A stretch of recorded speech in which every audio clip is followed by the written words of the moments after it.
fourth stage of our Dalmatia tour begins with a commute to Korčula and a ferry ride to Mljet Island for a day on bicycle paths. The bike routes encircle two inland saltwater lakes within the park, known as the Great Lake and the Small Lake.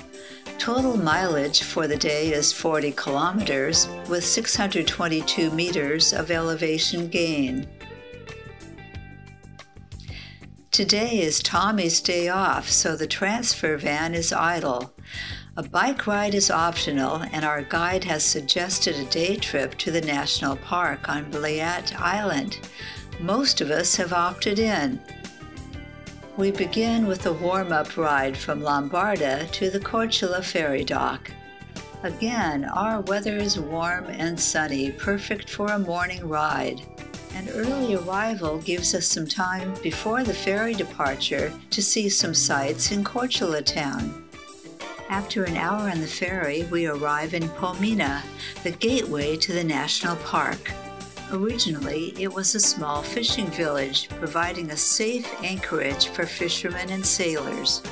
The road to the park entrance goes directly from the ferry port. According to Greek mythology, the island of Mljet is associated with the legend of Odysseus. It is believed that he was held captive on the island for 7 years. 200 meters from the port, our first stop is the ticket office for a day pass. Then we proceed on Highway 120 to reach the entrance for cyclists and hikers. It begins with 400 meters of gravel path leading downhill to Malo Jezero, or the Small Lake. From here, it's a short distance along the shoreline. The serene environment and unspoiled nature make it a sought-after retreat for those seeking tranquility. There are areas along the cycle track where park users can stop for refreshments.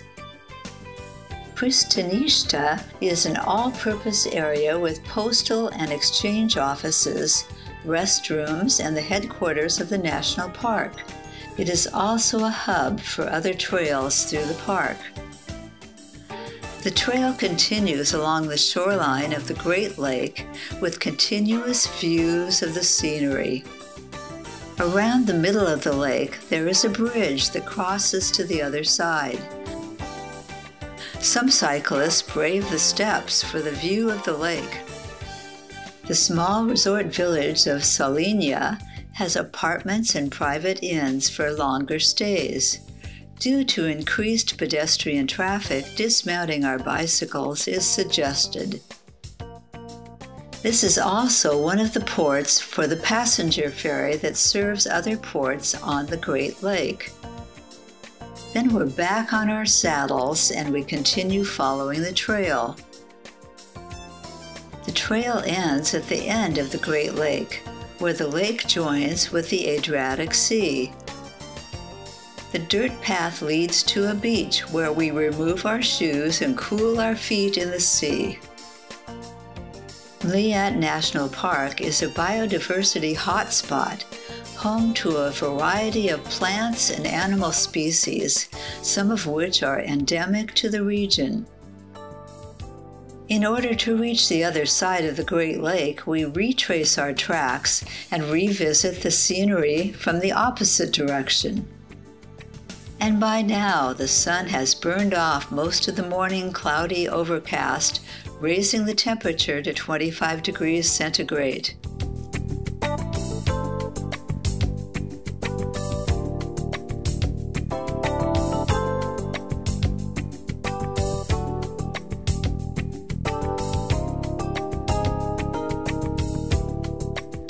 The path crosses the small channel between the two lakes as we proceed to the opposite side of the Great Lake. On this side of the lake, we have a closer view of St. Mary's Island. In the 12th century, Benedictine monks from Italy established a monastery on this tiny island within the Great Lake. The monastery was restored in the mid-20th century as an important religious and cultural center. The island is connected by boats that connect from both sides of the lake. The cycle track continues winding along the shoreline with a stunning view at every corner. Another sight we're seeing on the lake is this gate for fish, a system devised by the ancient monks to regulate the movement of fish between the sea and the lakes, creating sustainable fishing for the monastic community. A short distance further is the end of the trail where the lake meets the Adriatic. The dirt path leads us to a beach where we saw a monument to St. Paul the Apostle, who, according to Croatian legend, was shipwrecked on Mljet in 60 AD. Then we return to the starting point, enjoying the panorama one more time. Having completed our circuit of the lakes, we arrive as other visitors are beginning their tours.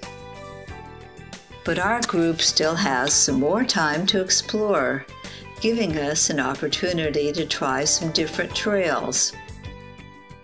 This trail became a challenging hill climb up to the village of Govajarde.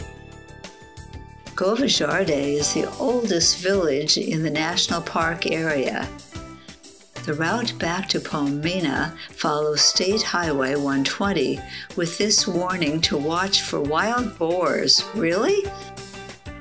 Then it's freewheeling all the way down to Pomena and into the port to meet our ferry for the trip back to Korčula. Thank you for watching this video. Subscribe below and be informed as more stages are released.